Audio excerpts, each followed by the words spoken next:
اور پھر ہم دیکھنا شروع ہو گئے کہ دہشت گردی بڑھنی شروع ہو گئی ہے. اور اس حکومت کو پاس یہ سوچ ہی نہیں ہے, ان کے پاس ٹائم ہی نہیں ہے ان چیزوں کا سوچنا. نہ یہ معیشت کو سوچ سکتے ہیں, وہ تباہ ہو رہی ہے, نہ یہ سوچ سکتے ہیں کہ ملک کی سیکیورٹی کو کیا کرنا ہے, نہ ان کی فورن پالیسی کا پتہ ہے کیا کرنا ہے. صرف مقصد ہے کہ ہمارے کرپشن کیسز ختم ہو اور کسی طرح تحریک انصاف کو ختم کیا جائے. یہ صرف ان کی پرائیورٹی ہے. تو آج یہ لمحہ فکر ہے ہم سب کے لیے, اور خاص طور پہ پختونخوا جدھر انہوں نے لوگوں نے بڑی قربانی دی. یہ جو ساری امریکہ کی جنگ میں ہم جب شامل ہوئے, سب سے تباہی قبائلی علاقے میں آئی. تو آج ہم سب کو سوچنا چاہیے کہ یہ جو بڑھتی جا رہی ہے چیز, اس کے اوپر یہ گورنمنٹ کیا کر رہی ہے. اور یہ بھی ایک وجہ ہے کہ جلدی سے یہ ان کو جانا چاہیے اور الیکشن ہونا چاہیے, تاکہ ابھی سے ہم اس کے اوپر کنٹرول کریں کہ یہ اور ہی ہمارے ہاتھ سے نہ نکل جائے. اور میں صرف ایک اپنے کسانوں کی طرف سے, کیونکہ اس وقت جو کسانوں کا حال ہو رہا ہے اور جو ہونے جا رہا ہے, میں نے کل بھی اس کے اوپر بات کی تھی کہ جس طرح کے حالات کسانوں کے لیے ہیں, مجھے خوف ہی آ رہا ہے کہ ہمارا تو جو 19% جی ڈی پی ہے وہ کسانوں کی طرف یعنی زراعت سے آتا ہے. ہمارے 2.5 کروڑ لوگ زراعت کے اندر ان کو روزگار ملا ہوا ہے. تو جب ہمارے دور میں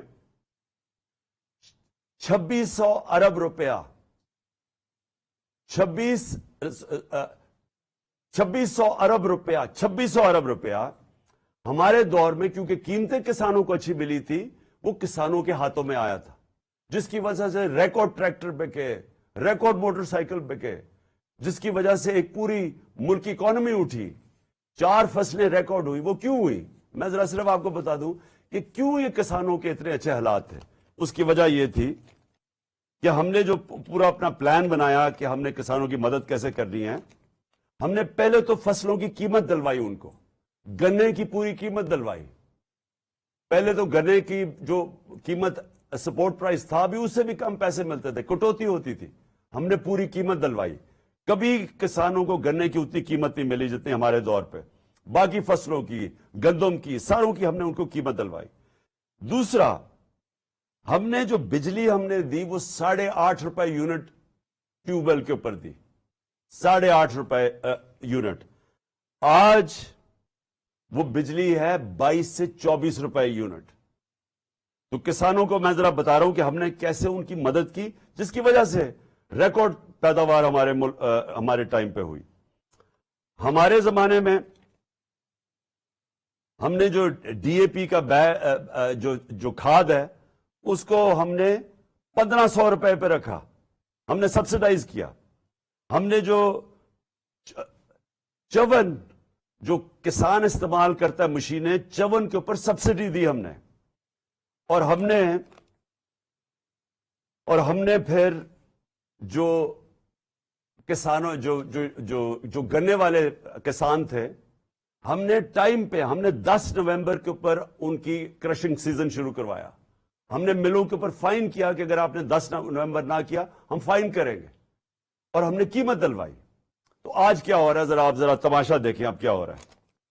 کوئی سبسڈی نہیں ہے اب کھادوں کے اوپر, کوئی بیج کے اوپر, پیسٹیسائڈز پہ اب کوئی سبسڈی ختم کر دیا کسانوں کے لیے. تو ان کے خرچے اور بڑھ گئے ہیں. بجلی میں نے بتایا کہ 22 سے 24 روپے یونٹ پہ پہنچ گئی ہے. کسانوں کو جو ہم نے قرضے دینے شروع کیے تھے, یا سود کے بغیر غریب کسانوں کو یا سستے, وہ سارا ان کے اوپر پوری کوئی سبسڈی نہیں ہے قرضوں پہ. اور جو 1800 ارب روپے کا شہباز شریف نے پیکج دیا ہے, ذرا کسانوں سے پوچھیں کہ وہ سوائے اشتہاروں کے اندر, کیونکہ شہباز شریف کی جو ڈیولپمنٹ ہے وہ صرف اشتہاروں میں ہوتی ہے, ان سے پوچھیں کہ یہ 1800 ارب روپیہ کدھر گیا ہے, پوچھیں کسانوں سے. اور میں آج اپنی پنجاب کی حکومت کو بھی کہنا چاہتا ہوں کہ دیکھیں, میں نے بڑی ڈسٹربنگ ایک چیز پڑھی ہے کہ اب یہ جو شوگر ملز ہیں, انہوں نے کہا کہ وہ جنوری میں جا کے شوگر کرشنگ کریں گی. یعنی جنوری میں اگر شوگر ملز جا کے کرشنگ کریں گی, اور انہوں نے کہا کہ اگر ہم ایکسپورٹ نہ کرنے دی تو ہم جنوری میں کرشنگ کریں گے. یہ کسانوں کا معاشی قتل ہونے جا رہا ہے. پہلے تو وہ گنے کا اس کا جو وزن ہے وہ کم ہو جائے گا, اس کو قیمت کم ملے گی. دوسرا جو سب سے خوفناک چیز ہے کہ اگر وہ کاٹے گا نہیں اپنی فصل گنے کی, تو اس نے تو گندم کے لیے کھیت تیار کرنے ہیں, تو وہ تو دیر ہو جائے گی کہ اس کو گندم بیجنے کے لیے. تو اس سے تو آگے ہمیں اور مزید نقصان ہونے جا رہا ہے. آگے ہی ہماری گندم کا تقریباً 20 لاکھ ٹن کم ہے, تو یہ تو اور مزید نقصان ہوگا. تو میں کہوں گا پنجاب کی گورنمنٹ کو اور باقی فیڈرل گورنمنٹ کو بھی کہ فوری طور پہ سپورٹ پرائس اناؤنس کریں گنے کا, اور فوری طور پہ کرشنگ شروع کریں. ہماری کرشنگ شروع ہو گئی تھی جب ہماری گورنمنٹ تھی 10 تک. آخر میں آپ کو صرف یہ بات کہنا چاہتا ہوں کہ میں اپنا پرسوں انشاءاللہ میں کل اناؤنس کروں گا میں اپنی لانگ مارچ کس دن پہنچے گی اسلام آباد. میں وہ کل دن اناؤنس کروں گا. میں نے اپنے ڈاکٹر سے بھی کل میری ملاقات ہے, وہ بھی میری ٹانگ دیکھ لیں گے. اس کے مطابق میں انشاءاللہ کوئی اگلے ہفتے کا دن دوں گا آپ کو. میں پھر ساروں کو کہنا چاہتا ہوں کہ ہماری جو حقیقی آزادی کی جو جہاد ہے, میں ساری قوم کو کہنا چاہتا ہوں کہ اس پہ شرکت کرے. میں صرف ایک چیز سے ختم کرتا ہوں کہ یہ اس طرح کے آج حالات میں نے مارشل لاء, مشرف کے مارشل لاء میں نہیں دیکھے.